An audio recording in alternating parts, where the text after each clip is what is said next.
Hi, welcome back to Statistics 1. We're up to Lecture 8, and the topic of Lecture 8 is null hypothesis significance testing, which is a fundamental topic in statistics and a somewhat controversial topic. So we'll talk about the basic logic of null hypothesis significance testing in the first segment of this lecture, and then in the second segment, I'll talk about why it's controversial, why there are some problems with it, and then we'll talk about some of the remedies that you can apply to deal with some of those problems. So this lecture will just have two segments. As I said, the first segment I'll just give an overview, introduce the process of NHST, and then in the second segment we'll talk about why it's such a controversy, and we'll talk about the problems and then how you can address those problems. So first, an overview. Null hypothesis significance testing, when I teach undergrad statistics, I refer to it as a game. It's a game we play as scientists who do research. Not all of us play this game. There are many scientists out there, especially in the last decade or so, who have argued very vehemently that we should stop playing this game and that we should ban null hypothesis significance testing from all of scientific research because they argue it's very misleading. I don't take that position. I don't describe myself as pro-NHST, but I'm also not anti-NHST. I think if it's taught appropriately, which hopefully we can do in this lecture, and you understand what it can do and what it can't do, then you'll be fine. So let's talk about how it works. And again, it's nice to think of it as a game. This is a game we're playing as we're conducting our research. So before we conduct a study or an experiment, we set up two hypotheses. One I'll call the null hypothesis, and that's just H sub 0. So if we're doing, say, a correlational analysis, the null hypothesis would just be R equals 0. The alternative hypothesis would be, say, I'm expecting or predicting a positive correlation. So R is going to be greater than 0. That's the alternative. So this is how the game starts. Step 1, identify the null hypothesis and the alternative hypothesis. We could do this in regression as well. So here, the null hypothesis is that the regression coefficient, the slope between x and y, is 0, and the alternative is that it's positive. Our hypothesis is we're predicting a positive relationship. If the alternative hypothesis it predicts the direction of the relationship in a correlation or regression analysis, as I just showed you there, then those are known as directional tests. We could be more agnostic about what might happen in a study or an experiment and not predict the direction, so that's known as a non-directional test. You might have heard of these before. The directional test is sometimes referred to as a one-tailed test, and the non-directional a two-tailed test. And we'll talk about why that is in the next lecture. So again, here would be the setup for a non-directional test in regression. So the null is still that the regression coefficient is 0, but now the alternative is that it's just not equal to 0. It could be positive, it could be negative. And that exclamation point equals, remember, that's how that's the notation for not equal to in R. So I'm going to use that. I'm going to start to sneak R notation into the lectures now that you're getting familiar with R. So step 1 of the game is we just state the null hypothesis, state the alternative hypothesis. Then going into our study, this is the weird part, one of the weird parts. We have to assume that the null is true. Then do our study, calculate all our statistics, and then reassess that assumption. That's sort of odd and backwards, and this is why critics of null hypothesis significance testing say it's just a weird approach to science, because very rarely are we predicting Nothing, right? Very rarely do we develop theories that predict no relationship between two variables. Jonas Salk didn't predict that his vaccine wouldn't work. So it's rare that we're looking for no relationship. So it's a little bit weird and backwards. But anyway, that's how it's going to work. We're going to assume the null is true, do our study, calculate some statistics, and then we can estimate the probability of observing the data that we did observe given that initial assumption that the null is true.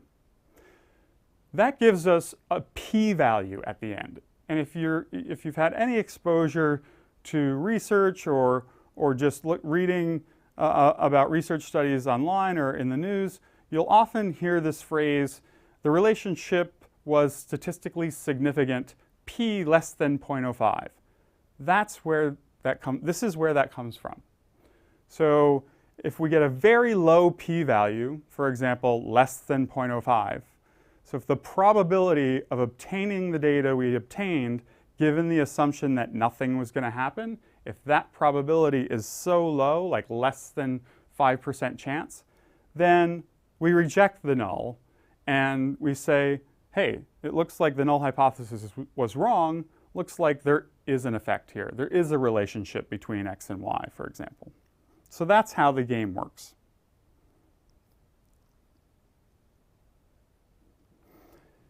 And if you play this game, you have to be prepared for one of these four outcomes. So strictly speaking, if you're doing an NHST, you're going to wind up in one of these four boxes. So the way I demonstrate this in my undergrad classes at Princeton is think of these two rows in this table, which I've labeled truth. Sort of like the truth is out there. We don't know what the truth is, right? That's why we're doing the research. We don't know if the null is true or if the null is false. We don't know. So that's why we're doing this. So the truth is out there. So think of these two rows as alternate universes. They can't coexist. So either the null is true or it's false. So we either live in the world that's represented by row 1, or we live in the world that's represented by row 2. Those are mutually exclusive, different worlds. Okay?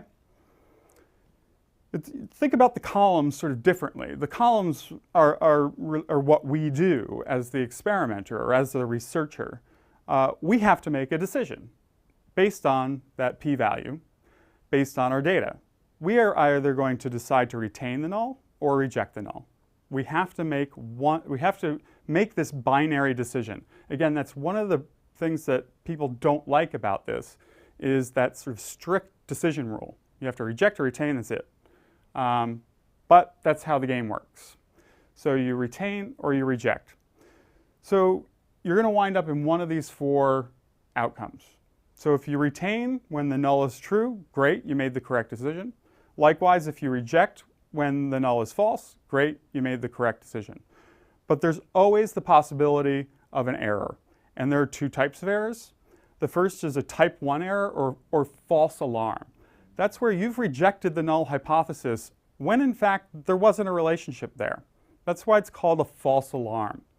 That's like doing a vaccination study and claiming that the vaccine works when in fact it really doesn't. Sometimes that happens. Sometimes there are fluke results.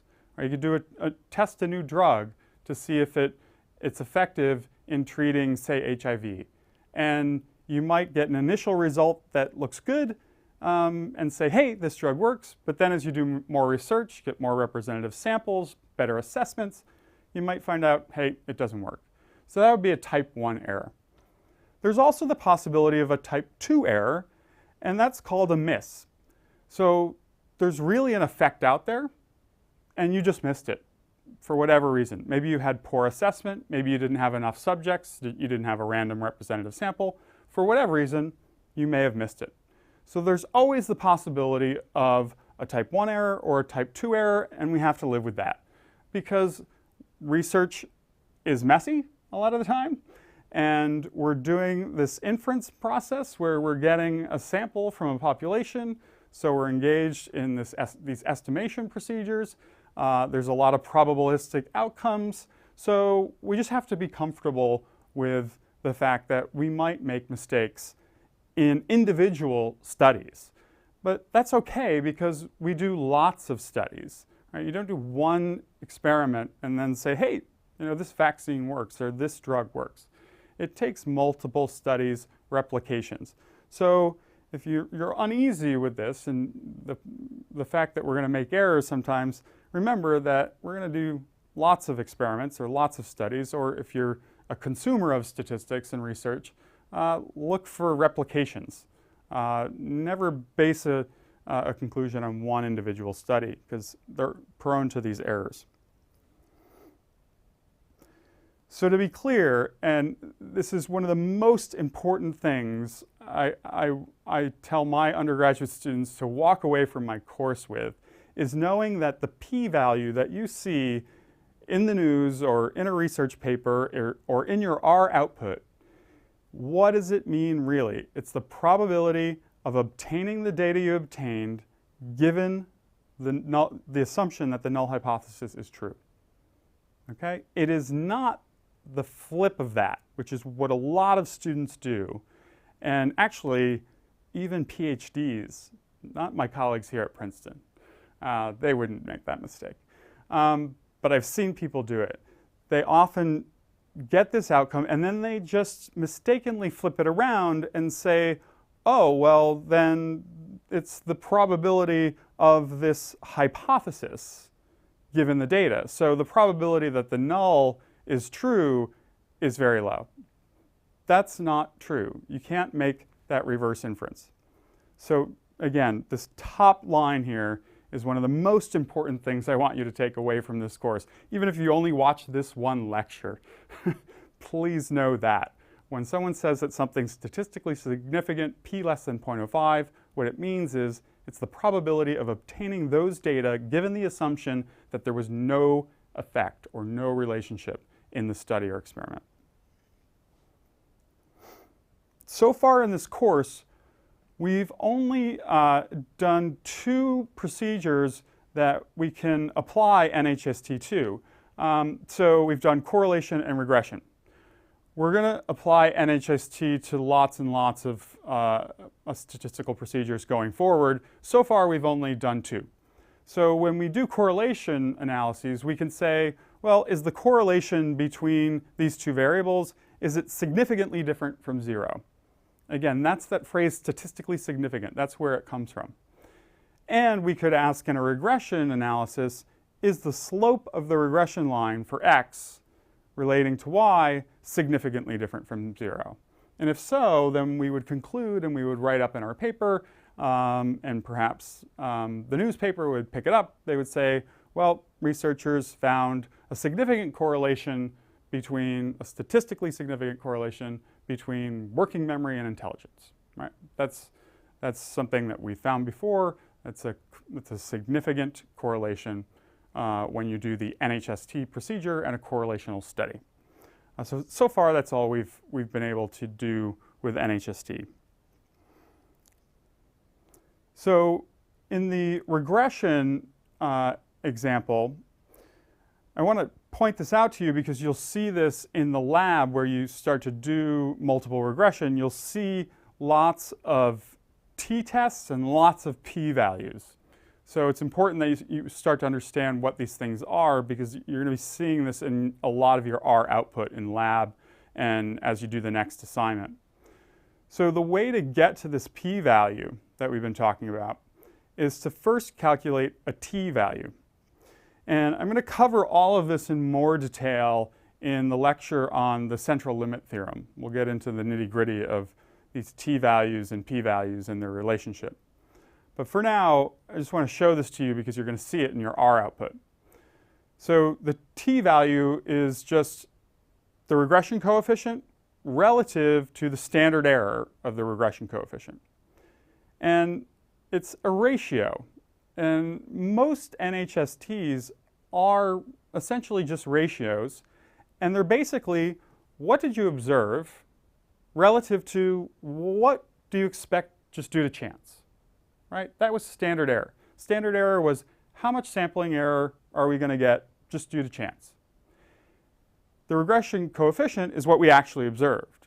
So if what we actually observed is a lot stronger than what we expect just due to chance, then we'll get a high t-value, and that's going to result in a low p-value and a statistically significant result.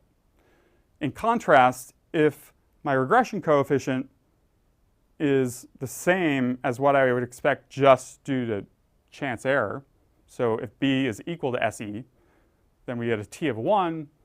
That's not going to give me a low p-value. That's not going to result in a statistically significant result. We would have to retain the null hypothesis in that case.